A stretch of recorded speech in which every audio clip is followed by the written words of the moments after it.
humanity's story is etched in conflict. Every battle, every skirmish, every strategic masterstroke has carved its mark upon the world we know today. We will journey across continents and centuries, from the deserts of Kadesh, where chariots once thundered, to the muddy fields of Europe, where empires were won and lost.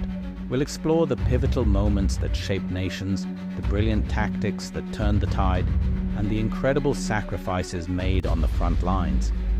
This isn't just about dates and names, it's about the pulse of combat, the weight of command, and the human stories behind the greatest struggles in history. Welcome to Battles Through History. Subscribe now and prepare to witness the past come alive like never before. In the ancient world, empires rose and fell like the desert sun, but one name cast a shadow longer and darker than any other: Assyria. A civilization forged in the crucible of Mesopotamia, tempered by ambition and armed with iron and terror. By the 9th century BCE, the Neo-Assyrian Empire was a relentless war machine, a leviathan devouring everything in its path. From their heartland on the Tigris River, their armies marched with brutal efficiency, leaving a trail of conquered cities and subjugated peoples. Their goal was nothing short of total domination of the known world.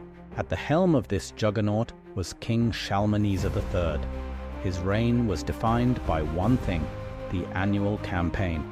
Every spring, as the harvest was planted, the king would lead his legions out from the gates of Nineveh, not to explore, not to trade, but to conquer. His inscriptions, carved in stone for eternity, are a chilling testament to his methods: tribute, terror, and relentless expansion. He was a king who measured his success in plunder, in severed heads, and in the sheer geographic scale of his dominion. And in the year 853 BCE, his gaze fell upon the Levant, the rich and prosperous lands that are now modern-day Syria, Lebanon, Israel, and Jordan.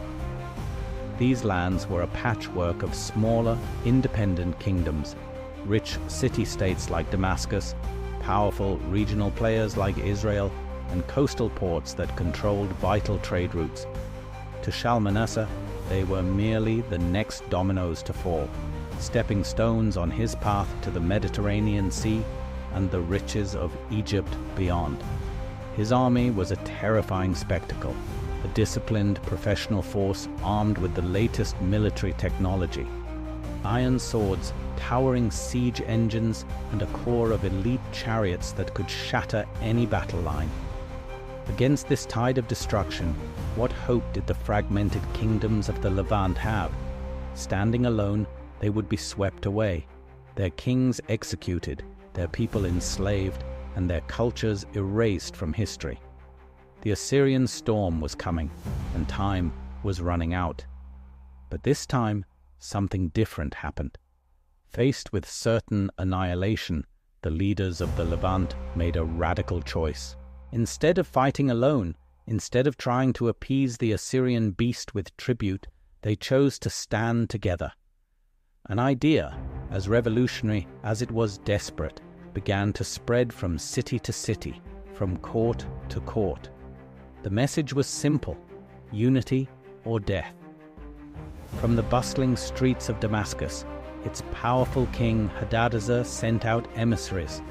To the south, in the kingdom of Israel, King Ahab, a ruler of immense wealth and military might, listened.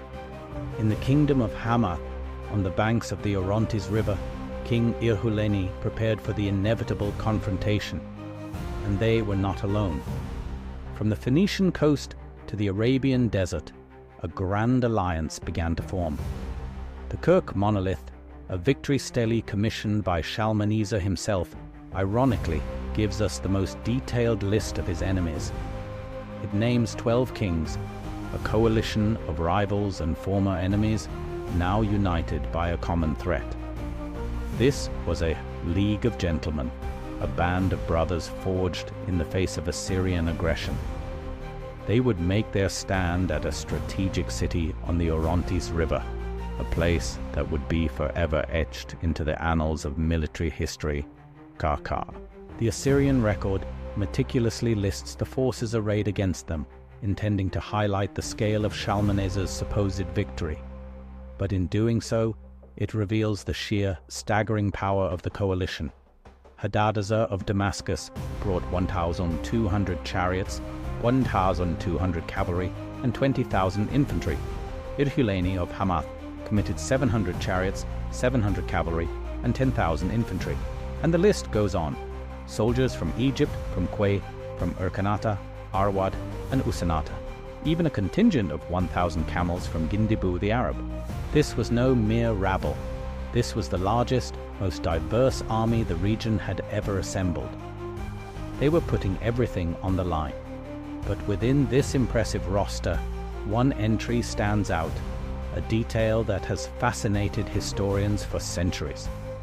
The monolith credits Ahabu the Israelite, or King Ahab of Israel, with contributing a staggering 2,000 chariots. Think about that for a moment. This single contribution was the largest chariot force in the entire Allied army, larger even than that of the coalition's leader, Hadadezer of Damascus. In fact, Ahab's chariot contingent was nearly as large as the entire chariot force of Shalmaneser himself. This isn't just a number on an ancient stone, it's a profound revelation about the state of the Israelite kingdom at the time. To field 2,000 chariots, an incredibly expensive and complex weapon system, required a thriving economy, a sophisticated bureaucracy, and immense industrial capacity. It speaks of a kingdom with extensive trade networks to acquire horses and raw materials, skilled artisans to build the chariots, and a professional military class to man them. This was the Israel of the Omride dynasty, a regional superpower in its own right. The image of a small, rustic kingdom is shattered by this single data point. Ahab's Israel was a wealthy, powerful, and technologically advanced state, capable of projecting military force on a scale that could rival the great empires of the age. His 2,000 chariots were not just for show. They were the elite armored fist of the coalition, ready to meet the Assyrian charge head-on. And so, the stage was set. On one side, the disciplined legions of Assyria, led by a king who had never known defeat, confident in their destiny to rule the world.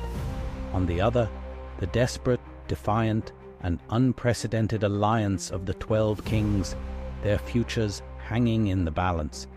The fate of the entire Near East would be decided on the plains of Qarqar. The air grew heavy with anticipation. The ground itself seemed to tremble, bracing for the cataclysmic clash that was to come. The Battle of Qarqar was a maelstrom of bronze, iron, and blood. Tens of thousands of infantrymen crashed into each other in a brutal, grinding melee. The sky was darkened by clouds of arrows, and the air was filled with the thunder of thousands upon thousands of chariot wheels churning the earth. This was warfare on an epic scale, a collision of two worlds. The coalition fought with the desperation of men defending their homes, their families, their very existence. The Assyrians fought with the cold, practiced lethality of professional soldiers executing the will of their god-king. The chariot forces, the ancient equivalent of main battle tanks, would have been the decisive element. Imagine the chaos. Ahab's 2,000 chariots, a gleaming wall of wood and bronze, charging across the plain to meet the elite squadrons of Shalmaneser. The shock of their impact would have been apocalyptic. Wheels splintered, horses screamed, and men were thrown from their platforms to be trampled underfoot. This was a battle of attrition, a gruesome, bloody affair where victory would be measured in inches and paid for with thousands of lives. In the aftermath, Shalmaneser III did what every Assyrian king did. He declared a magnificent victory. On his Kurkh Monolith, he boasts of his triumph in grandiose terms. He claims to have slaughtered 14,000 of their soldiers, to have dyed the land red with their blood. He paints a gruesome picture of the Orontes River being choked with the corpses of his enemies, a dam of bodies. He declares that he destroyed, tore down, and burned with fire the city of Qarqar. To read his account is to read the story of a total, crushing, and absolute Assyrian victory. But here is where the story takes a fascinating turn. History is written by the victors, but sometimes the truth lies not in what is said, but in what is left unsaid, and more importantly, in what happens next. If Shalmaneser had truly won the decisive victory he claimed, what would have been his next move? The path would have been clear. He would have marched his army south, unopposed, and sacked the capital of the coalition leader, Damascus. He would have subjugated the rebellious kingdoms, installed puppet rulers, and extracted immense tribute. That is the Assyrian way. But that is not what happened. Instead of marching on Damascus, Shalmaneser III turned his massive army around and marched all the way back home to Nineveh. The Assyrian war machine, which had seemed unstoppable, retreated. And what's more, he did not return to campaign in this region for 4 long years. The borders of Damascus, of Israel, of Hamath remained intact. Their kings remained on their thrones. This is the silent, damning evidence that contradicts Shalmaneser's boastful inscription. You don't win one of the biggest battles of your reign and then simply go home. The reality is that the Battle of Qarqar was likely a strategic stalemate, but a stalemate that felt like a victory for the coalition. They had met the full force of the Assyrian Empire in open battle and had fought them to a standstill. They had achieved their primary objective. They halted the Assyrian advance. Qarqar was a testament to the power of unity. It proved that even the most terrifying empire of the age, the seemingly invincible Assyrian juggernaut, could be checked. It demonstrated that smaller states, when faced with an existential threat, could put aside their rivalries and forge an alliance strong enough to protect their sovereignty. The battle bought the kingdoms of the Levant precious time, years of continued independence, years to rebuild, rearm, and prepare for the next storm. The age of unbridled Assyrian expansion was, for a moment, put on hold. The Battle of Qarqar was the day the minnows stood together and halted the shark.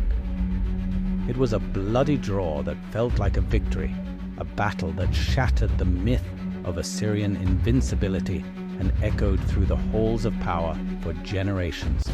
Thank you so much for watching. The story of Qarqar is a powerful reminder that history is often more complex than the victory monuments let on.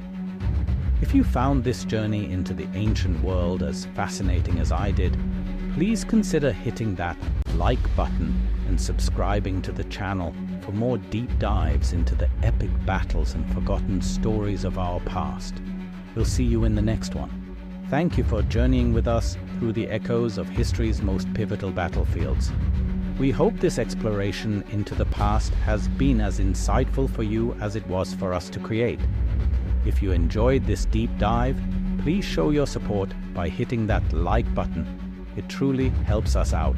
Share this video with any fellow history buffs you know. And if you haven't already, subscribe to our channel, Battles Through History, for more epic tales. Don't forget to ring the notification bell so you'll be the first to know when we march into our next chapter. We love hearing from you, so drop your thoughts in the comments below. Until next time, keep the spirit of exploration alive.